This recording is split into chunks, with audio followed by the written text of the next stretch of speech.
Hello and welcome. This is the Excel and Elevate Leadership Podcast. Here at VIA, we're committed to the principle of what it means to be a steward leader and to apply the SERVE principles of leadership. We love to see you excel in your leadership responsibilities and have opportunities to elevate that leadership. With guests from around the globe, this is a place where we have leadership conversations about what matters most.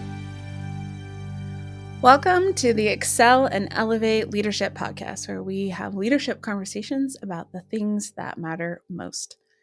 Today, we are going to be looking at our VIA leadership principle of valuing relationships and results, taken from the SERVE acronym, and looking at how we as leaders, as we invest in our teams and in our ministries, wherever we are, whatever our department is, that we want to be leaders who both value our staff and our relationships with them and who they are as humans, as followers of Jesus, and also valuing results and seeing our ministries thrive and bear fruit as much as we are able to within our human control. And how do we navigate the tension between those two things? And today we're going to be looking at that topic through the lens of the tool Strengths Finders, which we learned about this summer at our ministry leaders training. And so we're so excited to have Rich Street back with us in this podcast to talk about this very important topic. For those of you who have not met Rich, he is with Crew, him and his wife, Courtney. He has been in ministry for 35 years, and he's used Strengths Finders in his leadership for over 15 years. He's been doing coaching for 20 years and been using this tool and doing consulting with it for the last few years. And so we're so excited to have his expertise, especially as someone who has worked cross-culturally and worked on the field and bringing that particular perspective. So welcome, Rich. We're so glad to have you. Thanks, Carissa. It's fun to be here. Thanks for inviting me. Yeah. So why don't we just start off by maybe a broad kind of look at this topic of why do you feel like this specific tool is something that is valuable for a leader in this area of valuing relationships and results? Yeah, that's a great question. I think there's a lot of great tools out there. So it's not like there's only one tool that you need to use. What I love about Strength Finders specifically is obviously it focuses on positive stuff. We're all aware of our negative things. Uh, as leaders, we just come across situations where it's so easy to kind of kick yourself and go, oh, I blew it. Um, but what I love about Strength Finder is that it's positive. It looks at the things that here are the things that I do well, and not just me, but the people that I work with and the people that maybe even report to me or the people that I report to. Kind of gives an understanding and really a common language of some of the things that we do well. So it's kind of easy to say, hey, I think I can do that. I'm actually pretty good at that. And then there's some sort of like objective way as an organization that we can go, oh yeah, Chris would actually be really good with that. So that's one of the big reasons why I'm a Strength Finders fan. Yeah, that definitely makes sense. It sounds like it's a good filter, almost filing system for a Yeah, leader of here's the different things that fit in different areas and help me to think through that for each of my staff. absolutely.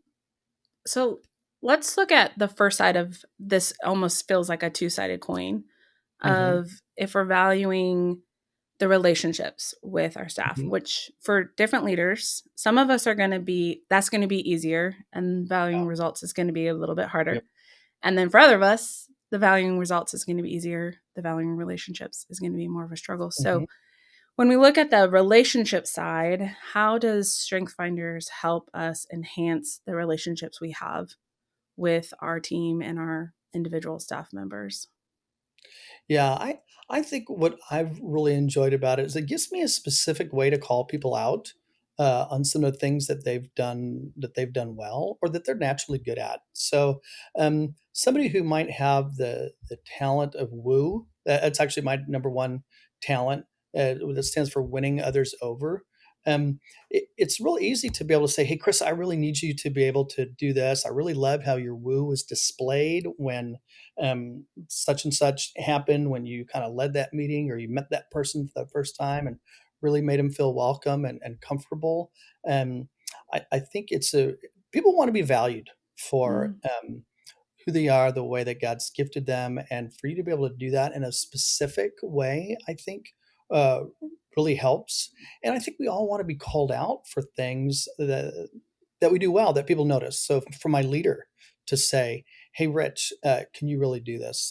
That's for me. I've always told my bosses the number one way to motivate me is to be able to say, "Hey, Rich, I need you for this." Mm. Man, that just speaks to my heart. I'm known, and I think that really helps value that relationship. That I'm actually needed to do something, and that Yeah. for somebody like me, that motivates me like crazy to be known like that. So Mm. I think that's really important in any foundation of relationship, and also I think because I mean, surprise, we have conflict in on teams and conflict among people. Um, uh, I think what strength finders can do is take away some of the mystery of why we have conflict. So I know it's some of the talents. We look at a talent like belief, which is really strong actually in VIA, and a lot of other Christian organizations because there's a calling that I feel to come somewhere. So I think I can look at belief and go, wow, the reason that Carissa, you and I aren't quite connecting maybe is not because we don't like each other, that we're not friends, but maybe we have a conflicting belief here. And I Mm. believe A and you believe B, and we both believe this strongly. And that heads our conflict. So it's not a Chris is not my friend or Chris is against me. It's more of, hey, we just have a conflict over this. And for some reason, I think that just kind of brings the relational temperature down a little bit, and we can in some ways we can kind of blame something else, not the other person, and it makes it a little Yeah. bit easier to kind of work through what's really going on here. So yeah, Yeah. that's It another reason why I think relationships are important.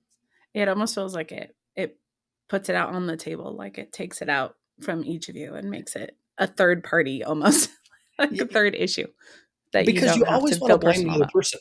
Yeah. Oh, Right. it's Mhm. got to be Rich, or it's got to be Mhm. Carissa. I don't like the way she does that, or I don't like the way he does that, or the way he's saying that. But really, what it comes down to is whether it's belief, or you might have something like deliberative, where hey, I want to know all the facts, and I want to understand this. Whereas I might have something like an activator, which is like, hey, let's go, let's activator, man, I want to go do something. Let's not sit on our hands, and that can create conflict. And again, it just brings it to it's not someone that I'm struggling with, it's something, and that I think helps ton. Yeah. Can you talk more about that for when you have those strengths that feel like they are working against each other almost, whether that's with one of your staff or one of your fellow leaders or your own Hmm. boss, Yeah. or you feel like that person is lacking maybe awareness of Mm. maybe has a blind spot in their strength and how it's being perceived by people. That's going to impact how you value relationships. Oh So yeah. how do you navigate that as a leader? I think I think first of all, what's important is kind of depends on your organization, is that strength finders is a part of your organizational culture. So we have a common language. Because if Mm. I'm really into strength finders and you might be into another sort of assessment, then we're not exactly speaking the same language. So what I like is if we can have a common language around strength finders. But I think uh, what's what can be helpful is to be able to identify um, your conflict, whether it's an employee or it's somebody who's over you or somebody that you're kind of at the same level, and to bring it almost to in a strength finders kind of language. Say, I think Mm. we're struggling here in our relationship. This is what I think. I could be wrong, but I'm really somebody who wants to get things going. Let's do something. And I know you're somebody who has you have deliberative, and I think maybe we're challenged with this. And can you help me, uh, with my activator to know that we're actually going to eventually going to do something, or Yeah. for the deliberative person, if they're kind of understanding this framework to be able to say, yeah, I know that's a part of me, and I want to be able to. I know I need to be able to take some action, and I'm a little afraid. But it Mm-hmm. moves it out of the character and personality realm and brings it into this. If you understand the Strength Finders language, and just as important, the other person you're talking to does as well. And even as you go through as you understand more about Strength Finders, there are specific what they call, like, talent conflicts. I can't remember the exact term, but Yeah. where you're so it can be really easy to go, oh, okay, maybe I see what's going on here. Mm. Does that make sense? Yeah, it does. I think what I love in what you're saying is one of our team values um, is just the permission to ask for what you need. And I Yeah, feel like what you're doing with this and having a shared terminology is allowing people the freedom to ask for what they need and not feel guilty about that or feel like a nuisance. I remember there were several of us who had context yeah. as their top. I'm one of them. I'm And we need jealous. to, I don't. Yeah, I know. And we need to know how we got to the decision. It's so right. vital to how we think, how we process, how we make decisions. And Yeah, sometimes, as someone with context, I feel like I'm being a burden to people and slowing things down because I'm always like, wait, what's happening? Can you tell me? right, Like, I'm always wanting people to go back and they're just wanting to move forward. right. And so, what I'm hearing you say is it's creating a culture where I can say, when I can appreciate that you're saying, hey, can you just help my context, help my activator? Yeah. And I can value that because that's how God created you to be rather than see it as a hindrance or a burden. Absolutely. Yeah, I think sometimes we've all been in meetings where somebody might ask a couple more questions, and you're like, "Come on, can we just get on with this? Why are you being so difficult?" Kind of thing. But Yeah. it's not. It is part of whether it's context or the deliberative or some of the other talents that are out there. It's, yeah. I just need a little more information to move on, or I need a little more clarity to Mm, move on, and that's okay. And to be able to name it. So it's not, I'm being a yeah. troublemaker, or so and so's being a troublemaker. And for you to be aware enough, Carissa, to say, I do have context, and my context just needs to know kind of how exactly did we get here? Hmm. Um, and that will help me. That's going to help me move on and really jump in, like full fledged in our team's work on this project, or whatever. So yeah, again, it's part of that language and organizational culture that's really important. Yeah. It sounds too like that ties one of our other leadership principles is engage and develop. We want to be leaders who help our staff feel engaged in their work and develop them. And it sounds to Yeah, me like that's going to increase staff engagement also because they're yeah, getting what they need in yeah. order to feel like they can be all in and engaged and thrive in the Exactly. work. Could you maybe share an example from your own leadership journey Mhm. of where this has either gone well for you or gone wrong for you, Yeah, and helped you as you've led? yeah. It's funny because I think I have the same group of talents that actually have really helped me and really hurt me, Mm, especially in cross cultural leadership. So I have communication and ideation together. So I love ideas. If you have a brainstorming session, man, I'm really good. I love a good mm, whiteboard and writing down ideas. I got a lot of them. And then with my communication as well, I love to talk about them. mm, So um, when I've been in leadership positions in the past, especially cross culturally, um, because I carry the title of team leader, for example, when I have communication ideation, I get excited. Hey, we could do this. Hey, we could do this. Well, what about this? I think this might be a great idea. A lot of people, especially cross culturally, one, if English isn't their second language, they're listening to all this, and it's hard to follow because I'm going so fast. My brain is mm, in overdrive, so they get lost, or they hear, this is a command from the leader, so therefore I must do it. Even though I'm not saying it's a good idea. Yeah. I'll just kind of blurt it out. Now I also have strategic. So sometimes even as I'm going through those ideas, I'll also go, "Oh, yeah, maybe that is a good idea, and I can see how that could happen." And all this is happening, the neurons are firing, so it's hard for people in a second language to pick up on that. And Mm. especially because I say it passionately, I also have positivity. So I'm like, "Oh, we could do this. This would be great." And so people hear that, "Oh, Rich is saying we have to do this." And Mm. I'm just having fun with ideas. So I've had a lot of opportunities when afterwards people have said, "Oh, Rich, we thought we were supposed to work on this project or this project." And I'm like, "Oh gosh, no, I was just kind of having some fun." Mm. Um, so I have to be really careful in meetings, especially when I'm leading, to be quiet, because as an American, we tend to dominate the conversation too much and let other people, especially whose English isn't their second language, be able to have the opportunity to participate. So I have to slow down.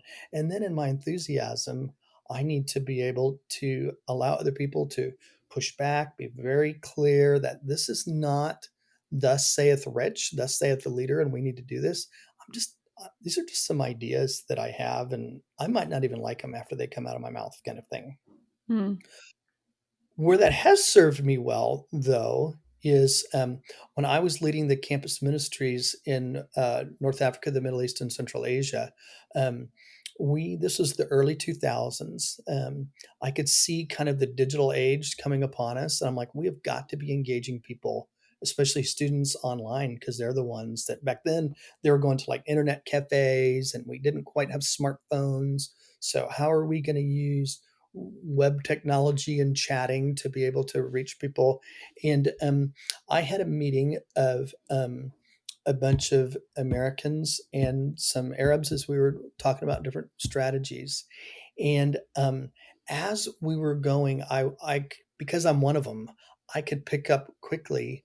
The Americans started dominating the conversation. Mm. um, they you could, how you just can watch the non-English speakers just kind of, back then we didn't have phones to look at, but you'd go to your laptop or you just kind of look away, and you Yeah. could tell they were just kind of tuning out.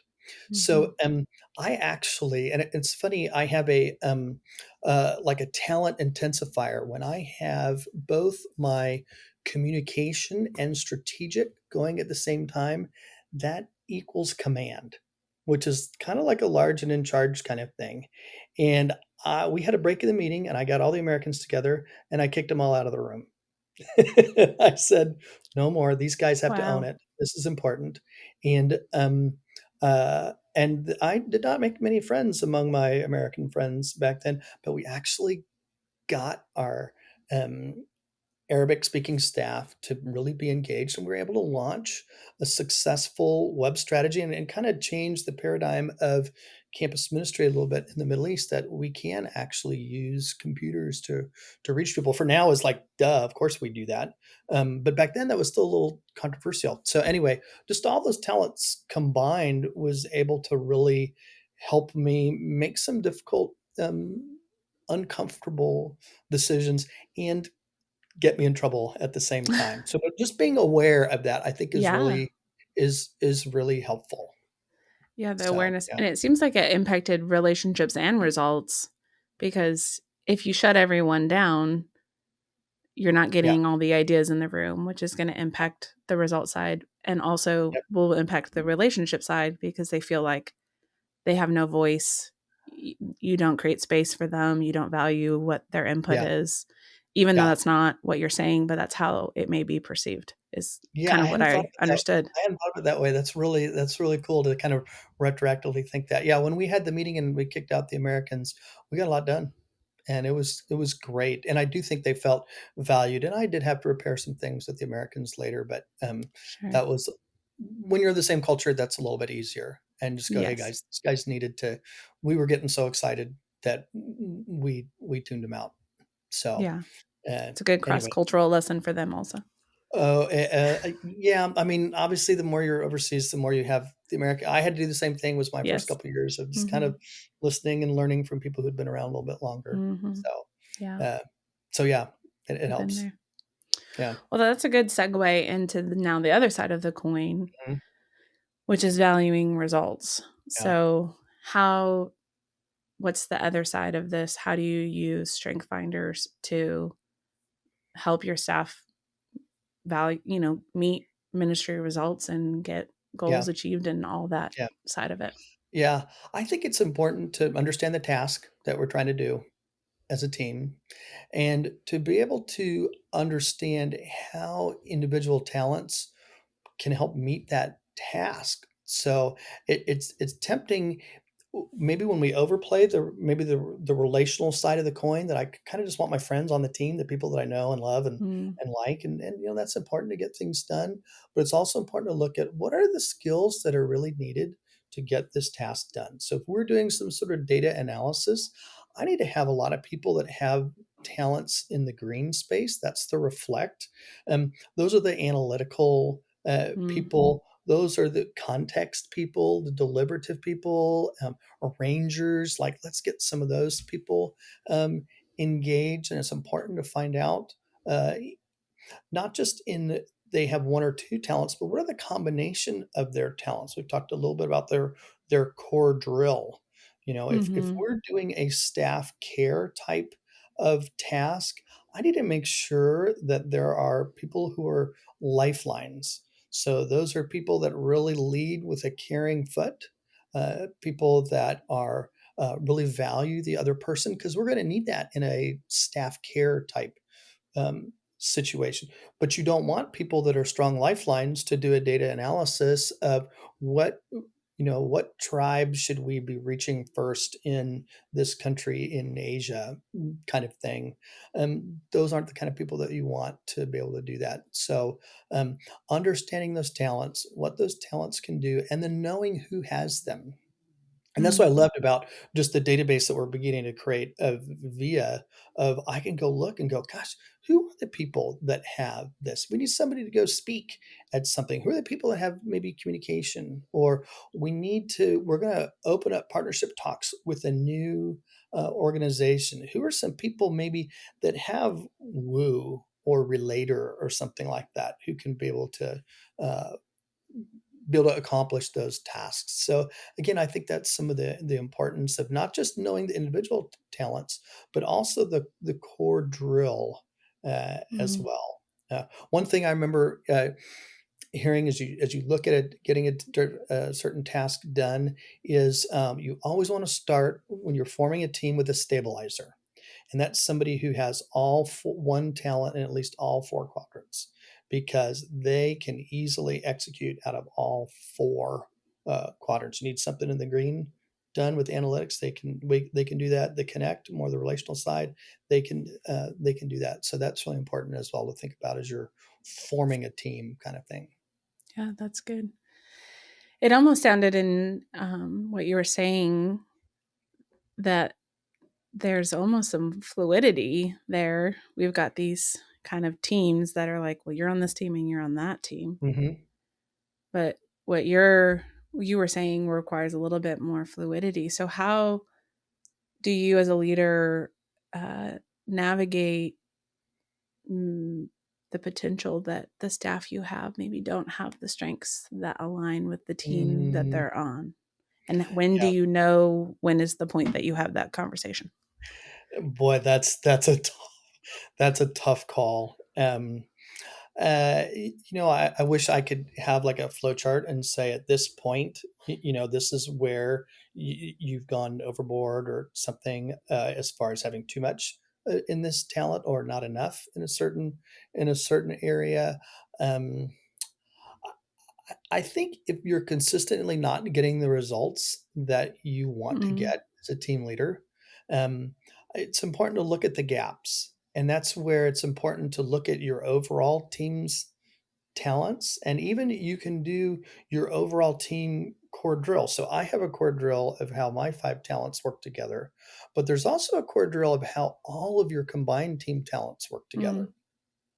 So again, giving the analogy of if we are an operational team doing finances and stuff, and we have a lot of people that are in the blue kind of connect quadrant, um, then it's not that those are bad people. They're just in the wrong spot.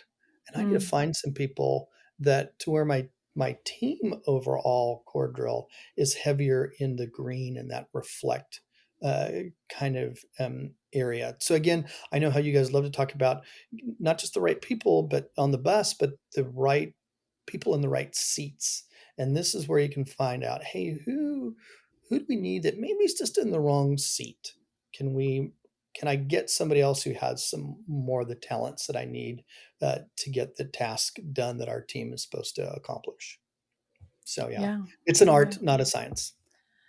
Yeah, I like that. An art, not a science. And I think something my leadership coach always challenges me with, I kind of hate when she says it, but it's good for me, is when I see a dead end or like, oh, there's just no way. She always says, what does this make possible?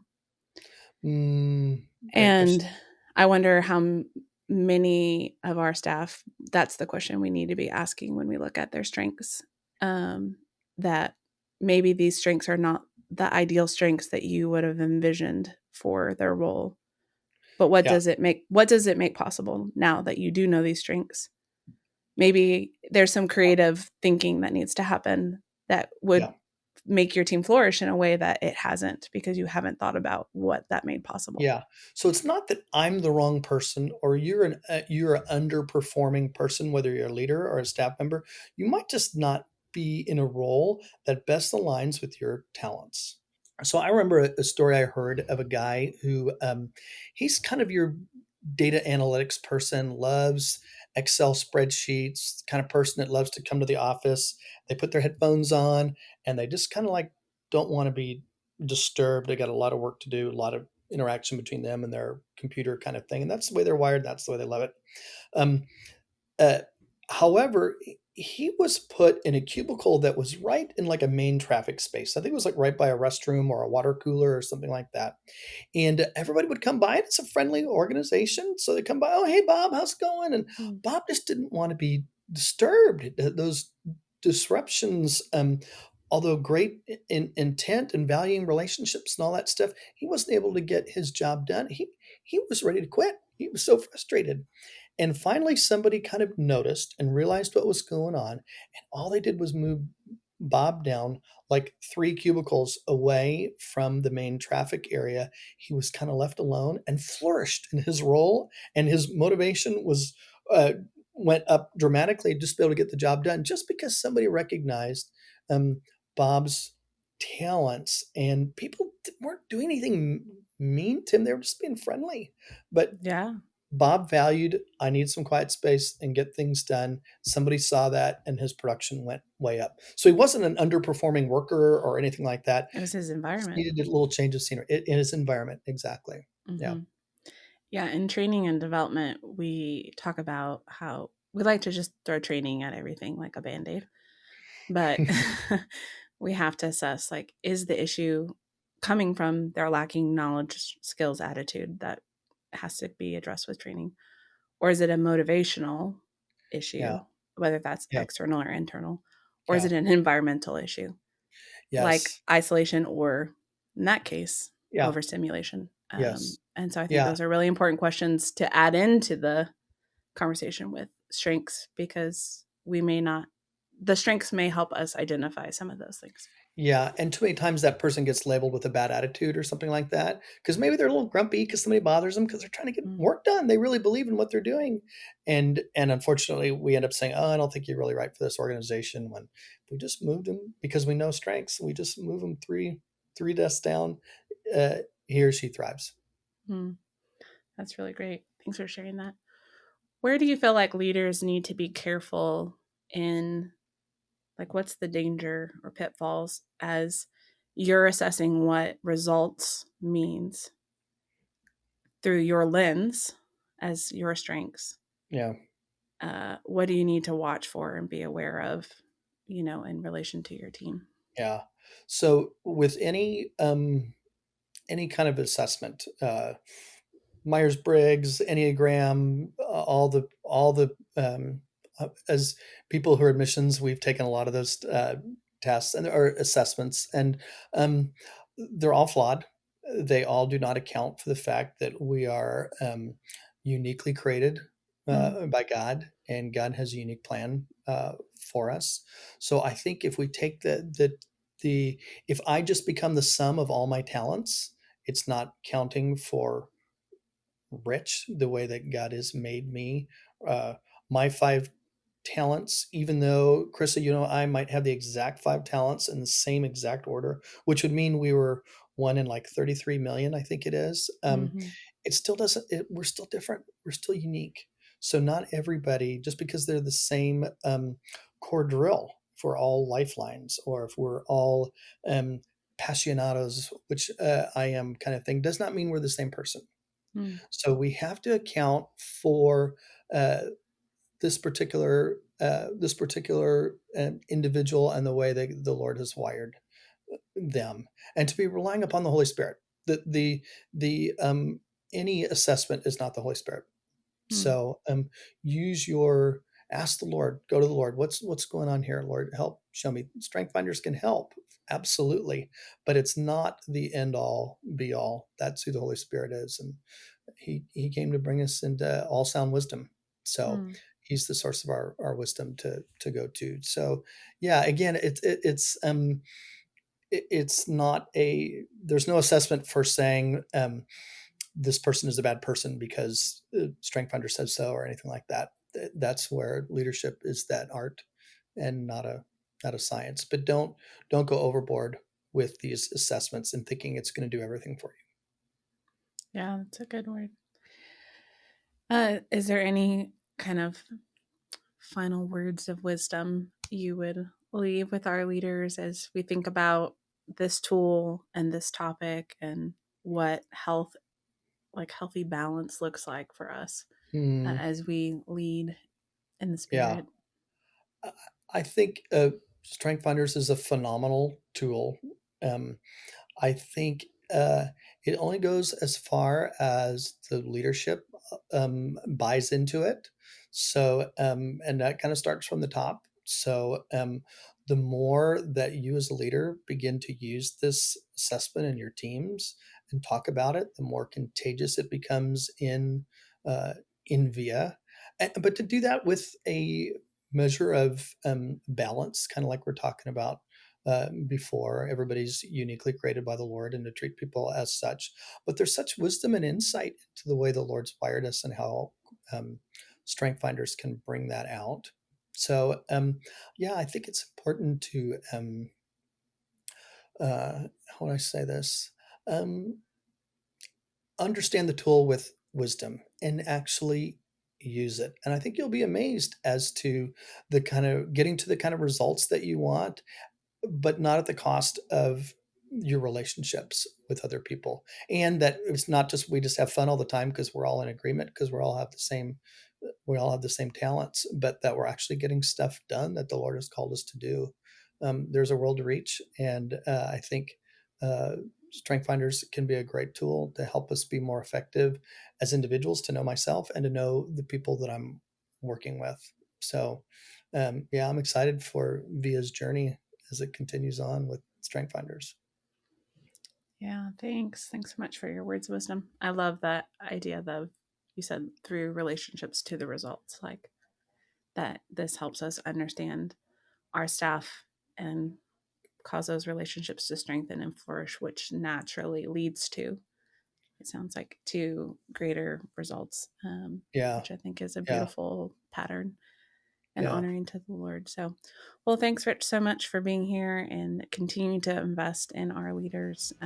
It's such a we're so grateful, very grateful for what you have brought to the table for us and things for us to think about. And so thanks for being here for the Excel and Elevate podcast. And we look forward to next time when we have more conversations about leadership topics that matter most.